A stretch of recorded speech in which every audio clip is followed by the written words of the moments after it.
Welcome to the information. Finally Donald Trump ने 10% tariffs लगा दिया है यूरोपियन यूनियन कंट्रीज के ऊपर, पार्टिकुलरली वो कंट्रीज जो कि ग्रीनलैंड को सपोर्ट कर रही हैं अगेंस्ट द यूएसए।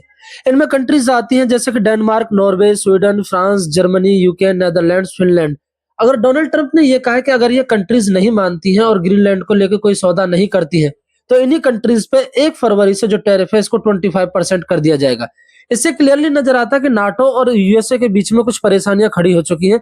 लेकिन कनाडा के जो प्राइम मिनिस्टर है वो इन सबको पहले से जानते थे, शायद इसलिए चाइना के शी जिनपिंग से जाके उन्होंने मीटिंग्स करी है। बायलैटरल ट्रेड की मीटिंग हुई है दोनों के बीच में, और इस मीटिंग के बाद हमें क्लियरली नजर आता है कि किस तरीके से उन्होंने बताया है प्रेस कॉन्फ्रेंस में कि चाइना ने और कनाडा ने मिलकर $1 ट्रिलियन ट्रेड की बात करी है।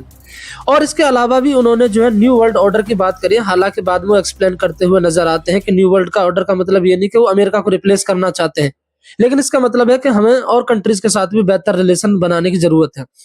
डोनाल्ड ट्रंप के बार बार यही रिलेशन जो है, बार बार यही कमेंट जो है, इसकी पार्टनर कंट्रीज जो है उनको हर्ट कर रहे हैं, जो रिलेटिंग कंट्री है उनको हर्ट कर रहे हैं। इसके रिस्पॉन्स में बाकी कंट्रीज के जैसे यूरोपियन कंट्रीज के पॉलिटिशियन हो गए, वो इनके बारे में कमेंट करते हैं। इवन डोनाल्ड ट्रंप अपने ट्रुथ मीडिया सोशल के थ्रू जो है ये कमेंट करते हैं कि 10% टैरिफ्स बढ़ा दिया गया है। अगर डोनाल्ड ट्रंप इसी तरीके से 10% टैरिफ्स लगाते रहे तो मुझे लगता है कि जो सारी कंट्रीज हैं यूरोपियन यूनियन या एशियन कंट्रीज जो है वो किसी ना किसी तरीके से डोनाल्ड ट्रंप से दूर होने की कोशिश करेंगे, अमेरिका से दूर होने की कोशिश करेंगे। इसका एक रिस्पॉन्स हमें मिलता है कि जो कंट्रीज हैं, डेनमार्क जैसी कंट्रीज में प्रोटेस्ट शुरू हो गए, उनके जो एमपीज हैं उन्होंने दूसरी कंट्री से सपोर्ट की मांग की है। जैसे ये डेनिस पीएम है, एमपी है, इन्होंने ये कहा है कि इंडिया को इसके अंदर इंटरफेयर करना चाहिए ताकि इसको इंटरनेशनल वॉइस मिल सके। यूरोपियन यूनियन के एक लीडर इमैनुअल मैक्रो जो है वो इमर्ज होकर आते हैं और बार बार वो बात करते हैं कि किस तरीके से उन्हें दूसरे कंट्रीज के साथ भी रिलेशन बढ़ाने चाहिए। हमें देखने को मिलता है कि डेनिस के अंदर भी, डेनमार्क के अंदर भी अलग अलग जगह पे प्रोटेस्ट हो रहे हैं डोनाल्ड ट्रंप के 11% टैरिफ्स के अगेंस्ट। इमैनुअल मैक्रो जो ये कहते हैं कि हमें G7 कंट्रीज को और ब्रिक्स को जो है एक साथ देखना चाहिए, ना कि राइवल की तरह देखना चाहिए। ये दोनों कंट्रीज मिलके, ये दोनों ग्रुप्स मिलके जो है देश को किसी अच्छी जगह पे ले जा सकते हैं, दुनिया को कोई अच्छी जगह पे ले जा सकते हैं। ना इमैनुअल मैक्रो के बार बार ये बयान आने से ये हमें क्लियरली पता चलता है कि किस तरीके से वो ग्रीनलैंड को लेके कितने बड़ी सपोर्ट में है और यूरोपियन यूनियन की जो सोवरेनिटी है, इंटीग्रिटी है, उसको लेके बहुत सीरियस है। वो कहते हैं कि हमें किसी एक कंट्री पे रिलाय करने से बेहतर है कि अलग अलग कंट्रीज के साथ अच्छे रिलेशन बनाए जाएं और बाइपोलर वर्ल्ड की शुरुआत की जाए।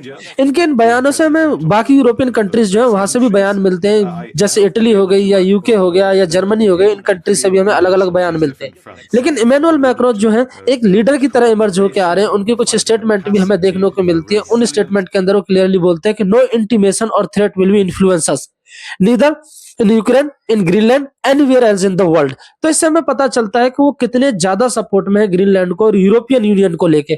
उन्हें ब्रिक्स के अंदर शायद कोई फ्यूचर नजर आता है क्लियरली। और भी जैसे जॉर्जिया मेलोनी हो गई इटली की, उनकी भी एक कमेंट आती है कि क्या करें, हम यूएसए के साथ रिलेशन तोड़ दें या उनके साथ जो है ट्रेड डील तोड़ दें या मैकडोनलाइजेशन को हम क्लियरली कैंसिल कर दें।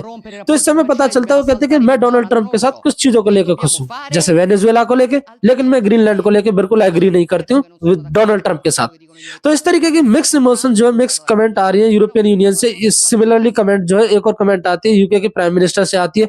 वो कहते हैं कि जो ट्रंप ने 10% टैरिफ्स लगाए हैं वो बिल्कुल गलत हैं और हम इसके बारे में बात करेंगे डोनाल्ड ट्रंप से व्हाइट हाउस में बैठ के, क्योंकि इससे हमारे रिलेशन खराब होते हैं यूएस के साथ और ये अलाइज के साथ जो है ट्रस्ट को तोड़ता है और इस तरीके का नहीं होना चाहिए। तो वो कहता है कि इन चीजों को लेकर हमें बात की जाएगी। सिमिलरली अब क्वेश्चन ये आता है कि यूरोपियन यूनियन क्या यूएसए पे सपोर्ट कर पाती है या फिर ब्रिक्स जैसे ग्रुप में अपना फ्यूचर ढूंढती है या मल्टीपोलर वर्ल्ड को सपोर्ट करती है। फाइनली उन्हें समझ में आ गया कि यूएस पे रिलाई करना कितना डेंजरस हो सकता है।